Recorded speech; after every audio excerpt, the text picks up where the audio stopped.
A moment of significant change or a turning point, altering your course, is known as an inflection point. In business, these moments have a significant impact in many ways. That's why we're speaking with leaders from across the asset management industry to hear the stories of their inflection points and the impact they've had on their journeys. Join me and my colleague Mark Spina as we explore the business of being in business, with insights that can help you wherever you may find yourself. Good afternoon, Vince. Thanks so much for joining me on Inflection Points. Oh, my pleasure. Awesome. So as you know, on Inflection Points, we spend our time talking with leaders within asset and wealth management about their unique inflection points from throughout their career, also get their thoughts on where we might be in inflection points in this industry. And I think I'm so excited to have you on here because as much time as we've spent together, we've never really talked about your full journey. I know sort of the more recent stages, but would love to reflect back on your career in its entirety. You've been in wealth management for 30 years. It's not a business for everyone. It's not easy. You have to be very entrepreneurial. And so would love to kind of hear your unique inflection points over the course of your career, because there have been many, and I'm sure many within each of the roles that you served that maybe made you stay somewhere versus going somewhere else. So why don't we start back? First of all, what you're doing today, right? CEO, Vident Financial. What is Vident? Who is Vident? What are you doing there? And then let's go back in time. Let's go back into, I think you had said the mid 80s, when you first made the decision to kind of get into this business, and what was that catalyst? But let's start with Vident. Well, thanks again for having me. Vident is an organization that makes investment ideas come to life for bespoke investment partners. And so we actually created indexes based on Ronald Blue's philosophy back in 2013. And then we got into actually being a portfolio management and trading sub-advisor on the ETFs that were licensing the index. That business is now called VIA, Vident Investment Advisory. And then we also became the advisor on the Vident funds. So we have advisor capabilities, we have sub-advisor capabilities, and we have index capabilities. And that kind of ties in later, but that's what we do. We manage about $10.5 billion in assets across about 80 funds. $1.5 billion of that is in the Vident funds. And then we also recently launched a direct indexing platform as well for the separately managed accounts. It's awesome and growing so rapidly. It's a service that as the ETF industry evolves is more and more needed as more and more issuers come to market without those capabilities.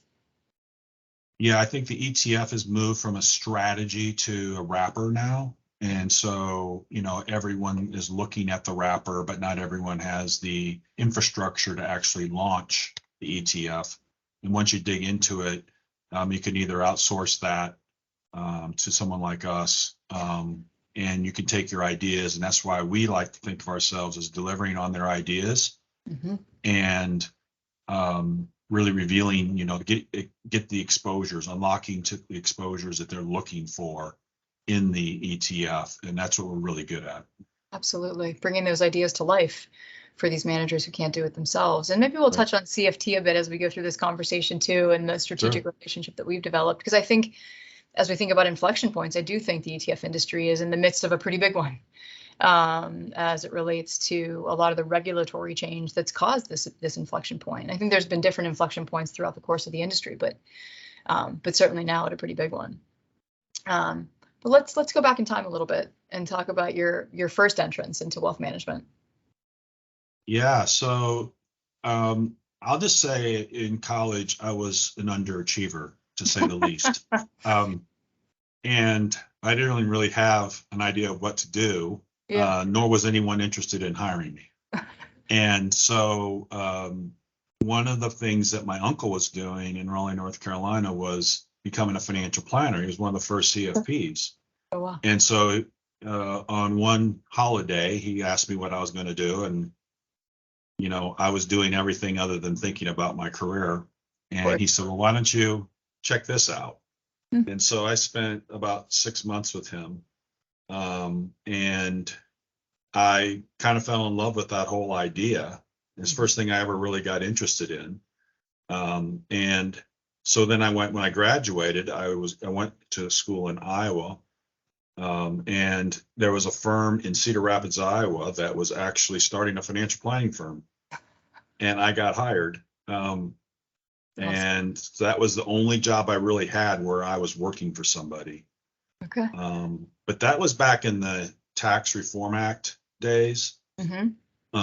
And so a lot of things that were being sold during that time, and it sold was all the financial plan was is a way to sell life insurance and to sell tax shelters.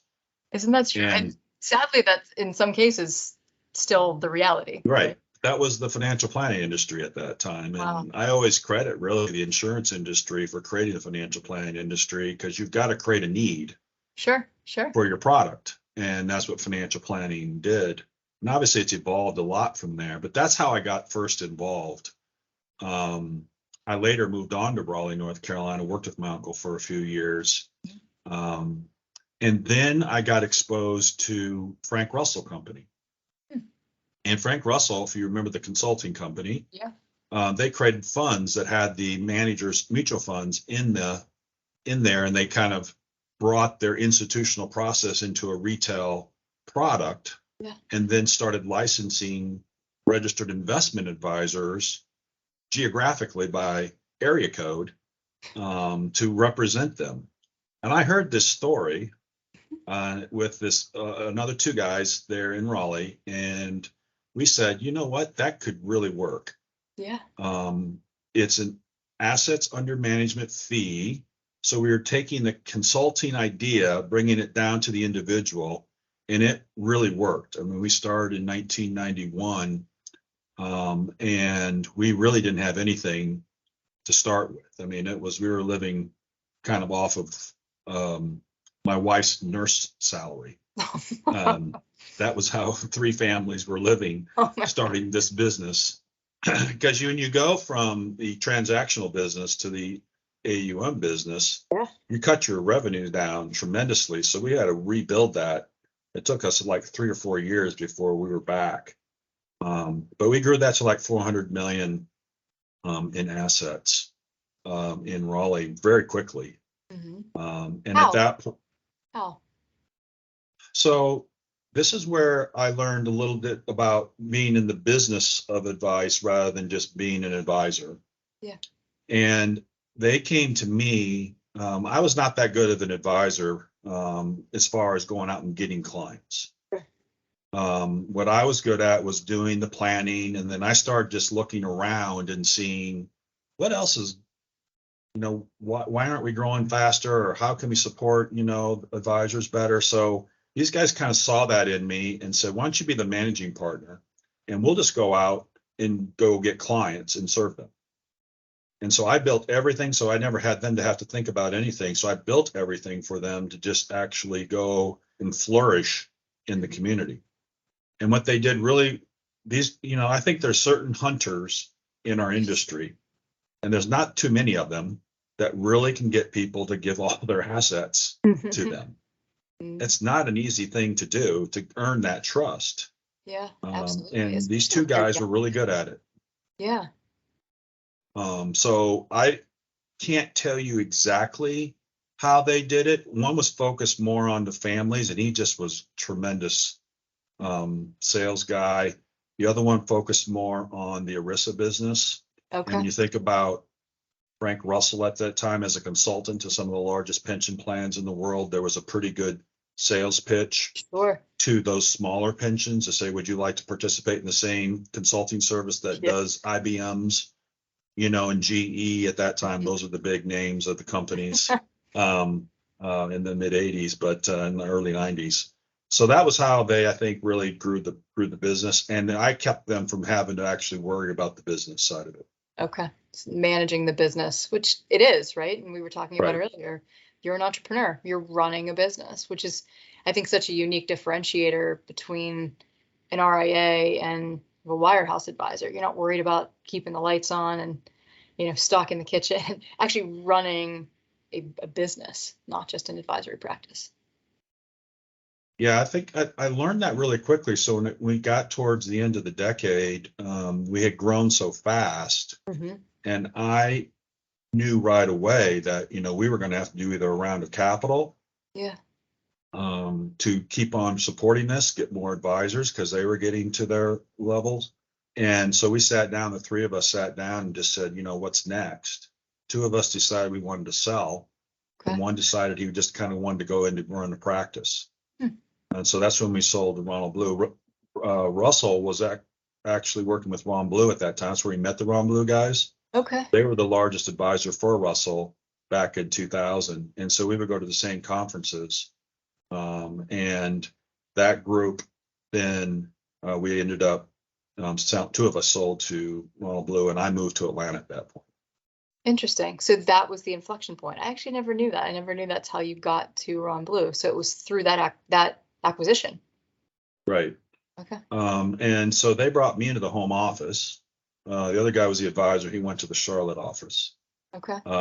And so when I came into the home office, then running at probably it's a $2 billion RIA, there was like 80 advisors at that time.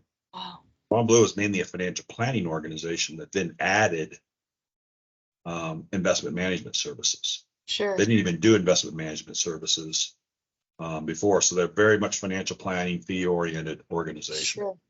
Let's take a pause. So, you're selling a $400 million RIA.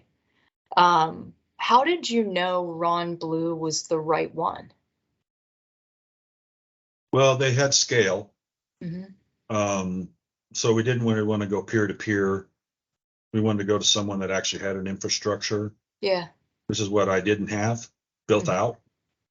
And Ron Blue also there, so I was a Christian, and they had some principles, they were faith-driven organizations. So the culture was similar to what I wanted to have. So I knew what kind of culture we were getting into. Yeah. And so that was also very important. Okay. Because I have to imagine there were probably other suitors, and you have to find the right match. I think a lot of entrepreneurs are probably faced with similar situations. And well, at that time, though, in 2000, Ron Blue was a big RIA. Sure, $2 billion in 2000. So there wasn't very many big RIAs. Yeah. So if we were to merge with anybody, it'd have been a merger of practices. And there just wasn't anybody that had built platforms really for advice at that time. So everyone was trying to build that on their own. Schwab was a big part of that. Yeah. Because they had the first kind of custody arrangement where you could have all your shares, all your funds on one custodial. I mean, before that, we were actually working with transfer agents. Oh, wow. So we didn't even have a platform. Yeah. There was a transfer agent where you would transfer money between funds. No trading system. The reporting system was something manually done through spreadsheets. I mean, there was just no infrastructure whatsoever. So that was a piece that I saw. If we don't get some scalability here, we're going to bring in more assets, but we're going to make less and less money. Sure. Because every time we were bringing someone on, it was more work. And we were not actually scaling at all. We were continuing to have to spend money on people just to support what we were having.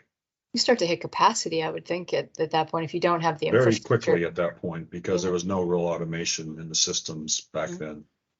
So what was clearly that was a large inflection point for you, selling the business, getting into Ron Blue, much larger organization. What was that process like, coming into Ron Blue, getting acclimated, and the role that you were playing there? I know I talk to most people like yourself, wherever you go, it's always seemed like you start big and then you maybe go smaller, smaller. So everywhere I've gone, it's always been bigger. That's so funny. Everyone I've talked to so far is big organization to small organization. Every place I've gone to, it seems like it's bigger. And, starting with myself and then, going to a couple people, and then, so Ron Blue seemed huge to me. And there was only like maybe 150 people. But I remember just how challenging it was to get things done, because when I was doing it all by myself, I could just say, do it, and it was done. And I'm in all these meetings, and I remember all the meetings that I'd have to go to, and everyone would be talking about how we're going to get this done. It's like, well, we just got to do it. I mean, so I was really clumsy in the organization at that time. And I met Deborah, who is my partner still today. She was at Ron Blue at that. She's now over here with me at Vident. But we butted heads badly through that, because she had come from ING down. What was her role? She was at that time, she was head of the investment department. Okay. And I was trying to support her and trying to work with her. And it was really a challenging environment for us for a while. And then we started to really click, because she was good at the things I wasn't, and I was good at the things she wasn't. And we finally recognized that, rather than us butting heads, we actually came together, and we're still together today. Absolutely. How long did it take you to realize that? And was there a moment where it was sort of an aha, or was it just over time? Deborah's just such a much more mature person than I am. She was the one that she finally came, and with patience galore she had for me, and just said, here's how we can probably work together. And that's awesome. So she's just been a terrific influence on me beyond just the business side. She's a kind of a Vince whisperer around, where she can actually explain some of the crazy ideas I come up with and why they might actually work. That's awesome. Well, we will get to you as the idea man in a little bit, because I think that's something really unique about you, and your ability to have an idea and not just have an idea, execute on it, right? And see it through. And I remember you saying to me, let's figure out where the bodies go later. Like, we'll figure out where the pieces go later. Let's get the idea right first. And I always appreciated that. But let's stay focused on Ron Blue for a second. So you join, it's a $2 billion RIA. They have a fairly rapid trajectory, right? And they are now, multiples of that, right? 8 billion. Oh, they're at 15 billion now. Oh, 15. 8 when you left. Right. Yes. Right. Okay. 5 years ago. Right. So let's talk about that, sort of being a part of that growth, and then what ultimately led to you spinning out and doing what you're doing today at Vident. Yeah. Well, I think one of the things at Ron Blue that had never really done is really looked at what kind of clients we were serving and what kind of service models there were for those clients. And so one of the big things that I worked on was what I called specialization and segmentation. Okay. So who were the specialists in our organization that we needed to be able to serve? So we had an investment specialist, an estate specialist, a tax specialist. We had a CPA firm. So, the specialty items where everyone doesn't have to be an expert and a deep expert in all those areas. The other thing was segmentation. So the segmentation was, okay, who's going to work with what types of clients? We did it by size. So we had we'll call everyday steward group that worked with the smaller clients, emerging wealth. We have a private wealth group. We've established that. And then we created a high net worth group and a family office to look at, okay, what kinds of client characteristics do we need? What kind of advisors do we need to match that up? And so that, I think, was one of the bigger things. And then we actually created platforms of services and solutions that were dedicated to those segments. And I think with that, I started to really snowball as far as, okay, well, if I'm an expert in, let's say, professional athletes was another practice group that came out of that, then we became known as, if you were a professional athlete, you were a Christian, you're probably going to call Ronald Blue. Right. And so that was something I think that really started to snowball our business, is because it's a referral business. It's a referral industry because it's service oriented. And so people that are attracted to this industry are generally not salesy, they're servicey. Yeah. And so, I always called hunters and farmers. We got more farmers in our industry than hunters. But if you're really a good farmer, you're going to attract referrals. And that's what really, I think, grew Ronald Blue. And I think that's still what they really do well. But that's mostly what I was doing is segmentation, specialization, and then building platforms of solutions that really matched up to those particular segments. It's awesome. Before we pivot into the sort of the Vident piece of this, you've spent so much time in wealth management, which is a unique industry, challenging industry, but it's not for everyone. What were some of your lessons learned? As you reflect back, you've had the couple of pivots, right? Even within Ron Blue, as they were accelerating their growth and doing different things. What are some of the lessons that you took away if someone's sitting here sort of in the midst of their RIA practice looking to pivot or how to grow? What are some of the things that you took away? Yeah. Well, one is make sure you're shooting at the right metrics. You've heard me say this before, assets under management is locker room talk. Yeah. It's, but when the health of your organization, your medical room, when you go into into the doctor's office, you should think about what's healthy for you, and that is revenues and profits. Mm-hmm. And so focusing on AUM does not necessarily result in your health increasing as a business. Sure. So I think one thing is to get the metrics right. And bottom line was a big thing that I always used to focus on. Second, there is a big difference between running a practice and a business. Mm-hmm. I think the practice is when you're serving clients, and when you're having to recruit and serve advisors versus recruit and serve clients, it's a whole different skill set. I was not good, as I said earlier, about the client side. Sure. But I did understand advisors, and I understood what they were looking for and what would make them successful with their clients. And so if you don't have that skill set, don't try to get into managing advisors. It'll drive you crazy because you're expecting them to want to do it the same way you're doing it. Mm-hmm. And that's just not the way the service relationship works. There's a lot of personality issues of an advisor that changes the way they're going to deliver their service. I remember the two guys at Ron Blue, the first two employees of Ronald Blue, they were there for the same period of time, but you would never know they worked for the same firm. One was very prescriptive. They sat down, here's what you got to do, and just telling them. The other one would just kind of talk to them and say, what are you thinking? And lead them to making a decision on their own. Their decision. Very, very different. Same principles, same approach as far as what the advice is, but how they got to them to actually execute was very, very different. Yeah. And so you got to give them room to be themselves, and you can't create robots there. The third thing is you got to figure out how to automate if you're going to grow your margins. And that's a hard thing to get advisors to do because you got to standardize to automate. Sure. And so you got to figure out what you can standardize and what you can allow to be custom. Personality driven, you don't want to standardize that.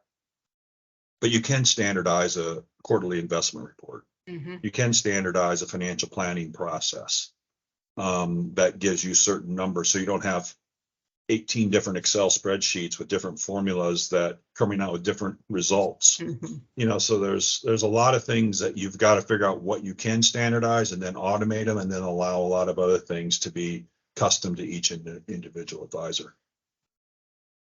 It's fantastic. I think it's interesting. When I was covering RIAs, we always say, if you've met one RIA, you've met one RIA, because mm-hmm. everyone is so unique and so different. There's 14,000, give or take, out there with 14,000 different processes, and some are lifestyle businesses, right? But I think if you're looking to move beyond that, some of what you just said is incredibly powerful advice and ways to shift and adjust your business to really grow. So let's talk about Vident and the pivot and the inflection point that you faced as a business at Ron Blue and how Vident came to be. Yeah, so 0809 occurs, and I'm watching a train wreck mm-hmm. From from the markets. I'm watching a train wreck in our clients' emotions. Yeah. I'm watching a train wreck with our advisors' emotions. And it was just like, this better be a time when you step back and say, is there something we should learn from this when you're watching train wrecks every day? And of course, the home office only gets the calls from the worst. Always. The calm ones aren't going to call, can I talk to you? Yep. So, we did get the worst, but I still took it as a point to your inflection point. And, tough times when you're seeing stuff that is abnormal, it's a time for opportunity for change. If there should be change. Sure. And so my conclusion after sitting through all these difficult conversations, the big question was, what's your point of view? And the industry at that time still was a consulting industry, which is in essence, you're just picking managers trying to beat indexes by asset class. Right. So we didn't have a particular point of view. We had about 10 because we had 10 different managers in each model. Yeah. And you're trying to cajole all of these 10 ideas and trying to mix them into a perspective. It really didn't even exist. We really didn't have a point of view. It's like, well, we don't really have a point of view other than here's what Neuberger Berman thinks. Here's what PIMCO thinks. And so that was not satisfying. Yeah. And so I kind of concluded at that point that we needed to have a point of view. Okay. And rather than us looking at other people's point of view, we needed to come up with our own point of view. We created principles that we said we wanted to adhere to. Yep. And then we were going to go find people that adhere to that in the asset management industry. Okay. We did to a certain point, but then we recognized there's only so far that they were willing to work the way we wanted them to work and manage money the way they wanted to manage money. So meaning you went to other asset managers to see if they would create the product for you. Right. Got it. Or we would just say, do you believe this? These principles Sure. anywhere in your process? We found a few companies that actually were similar and they were helpful. But from the majority of it, it was not consistent with what we wanted. And so I just came up with the idea that maybe we just need to create our own exposures. I didn't really know what I was doing at that point in time, other than I think we should just do our own. And that concept was, hey, if we should be big enough to be able to do this. Yeah. Why am I selling the same products that a $10 million RIA has when I have 8 billion? Right. And you've heard me use this metaphor before, as like, you go into a clothing shop and, do I have to buy a 42 long off the rack, or can I actually get to the custom guy back there to actually create me a custom suit? I felt like we should have custom suits. And so we created this company called Vident to create indexes based on those principles. And that's how Vident really started, to give us that unique exposure that we were looking for.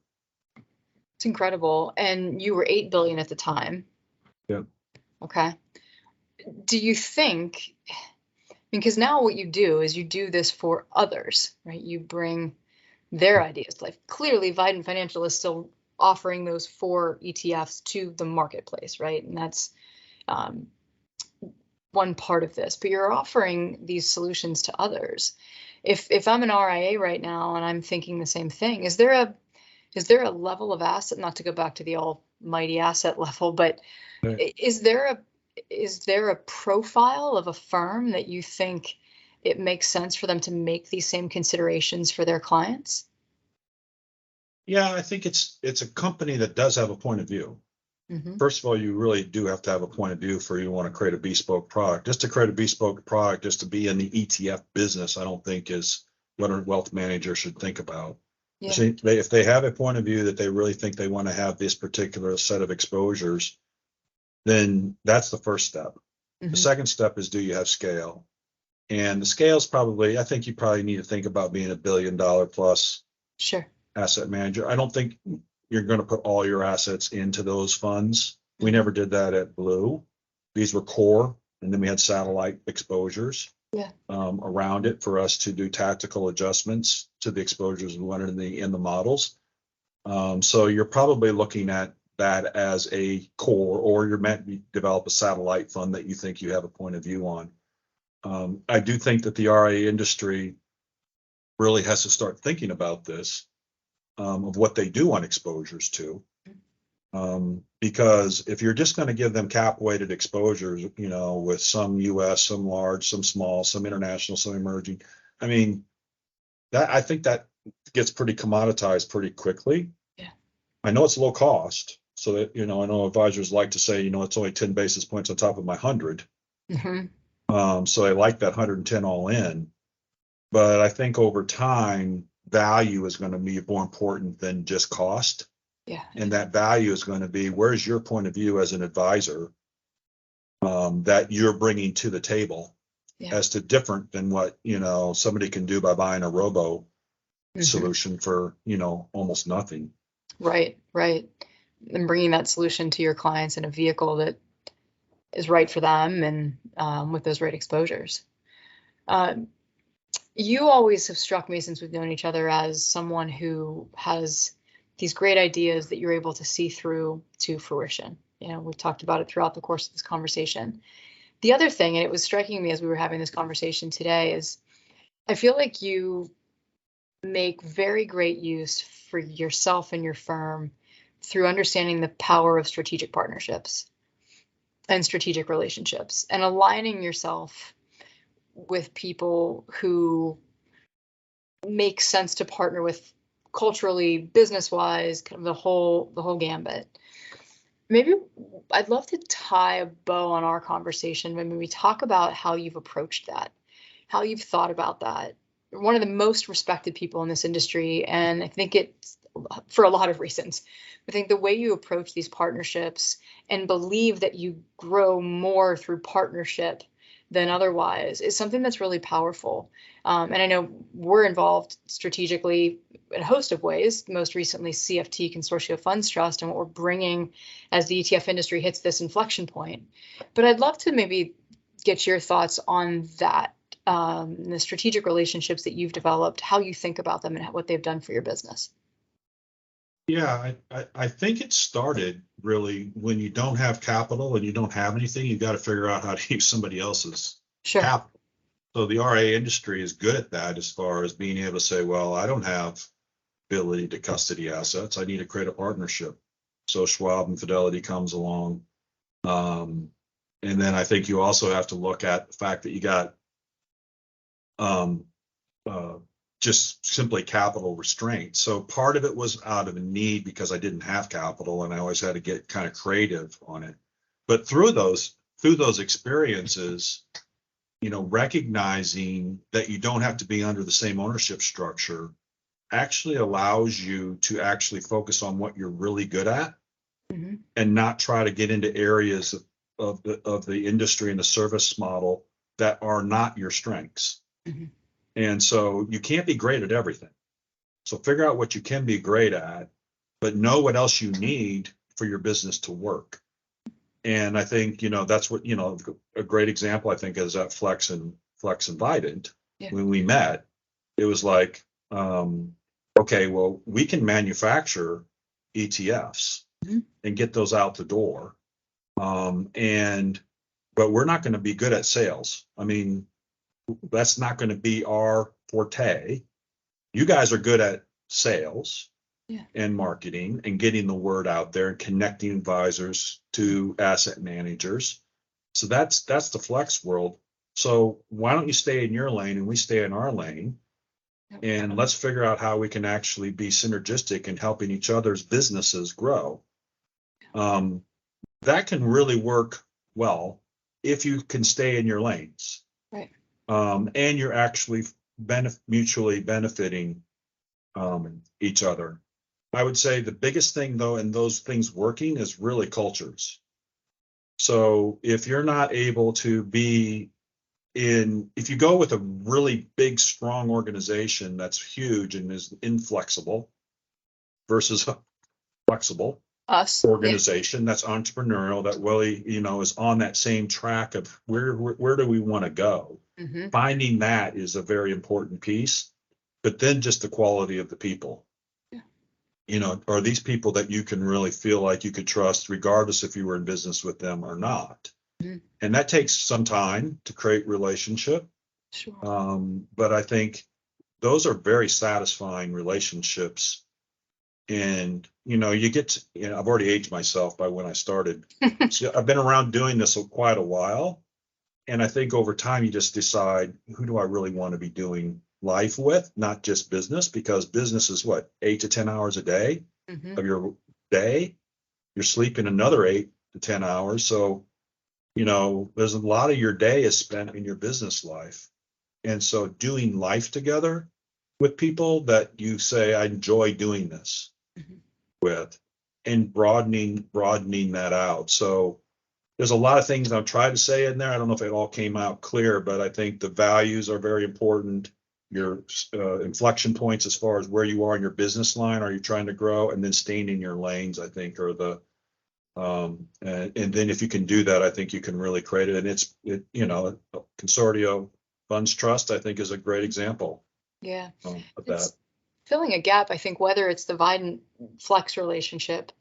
I think about it back to when you talked about you and Deborah, right? Yeah. You can really complement each other's skill sets, but then you recognizing if it's good for Vident, it's good for Vident's clients, right? And you did that across your whole business, right? If it's good, let's roll it out. If it's good for Vident, we'll make it relevant and available to Vident's clients. And I think with Consortio, we're really providing a solution to the industry where there was a gap and a need. And so you have the idea, you can leverage strategic partners for the reasons that you stated and really help solve and help others in the industry that need that same solution. So incredibly powerful. I think that's a wonderful note to end on. Oh, go ahead. Do you have another?